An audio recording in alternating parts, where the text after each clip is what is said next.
नमस्कार, बहुत स्वागत है आप सभी का। मैं हूं आपके साथ लोकेंद्र त्यागी। 12 फरवरी 2026 की तारीख न केवल बांग्लादेश बल्कि पूरे दक्षिण एशिया के लिए एक ऐतिहासिक मोड़ है। करीब 18 महीने के कड़े संघर्ष और छात्र विद्रोह के बाद जिसने शेख हसीना की 15 साल पुरानी सत्ता को उखाड़ फेंका, आज बांग्लादेश के करीब 12 करोड़ 70 लाख मतदाता अपने देश का नया भविष्य लिखने के लिए बूथों पर खड़े हैं। ये चुनाव महज एक मतदान नहीं बल्कि एक जनमत संग्रह भी है उस जुलाई चार्टर पर जो देश के संविधान और लोकतांत्रिक व्यवस्था की पूरी तस्वीर बदल सकता है। लेकिन भारत के लिए सबसे बड़ा सवाल यह है कि ढाका की सत्ता पर बैठने वाला अगला चेहरा कौन होगा और क्या वो चेहरा नई दिल्ली के लिए दोस्त साबित होगा या खतरा।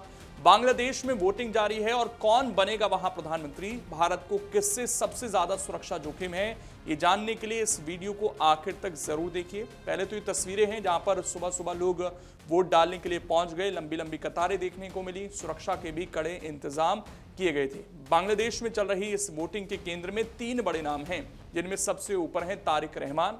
17 साल के लंबे निर्वासन के बाद दिसंबर में वतन लौटे तारिक रहमान आज की तारीख में प्रधानमंत्री पद की रेस में सबसे आगे माने जा रहे हैं। अपनी मां खालिदा जिया के निधन के बाद उन्होंने न केवल पार्टी को संभाला बल्कि अपनी छवि को एक शांत और पॉलिसी पर फोकस करने वाले नेता के रूप में पेश किया है।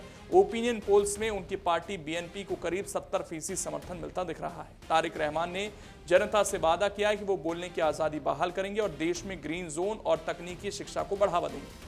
लेकिन कहानी में दूसरा बड़ा मोड़ जमाते इस्लामी के प्रमुख शफीकुर रहमान का है। कट्टरपंथी और प्रो पाकिस्तान छवि वाली ये पार्टी इस बार एक बड़े और संगठित वोट बैंक के साथ मैदान में है।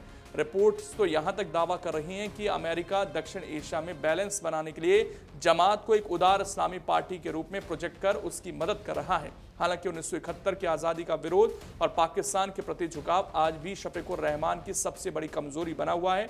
भारत के लिए जमात की सत्ता में वापसी या मजबूत हिस्सेदारी एक बड़ा सुरक्षा संकट पैदा कर सकती है, क्योंकि अतीत में इस पार्टी पर भारत विरोधी गतिविधियों को पनाह देने के आरोप लगते रहे हैं। तीसरा और सबसे नया चेहरा है नाहिद इस्लाम का, जो इस छात्र आंदोलन से उभरे जिसने शेख हसीना को देश छोड़ने पर मजबूर किया।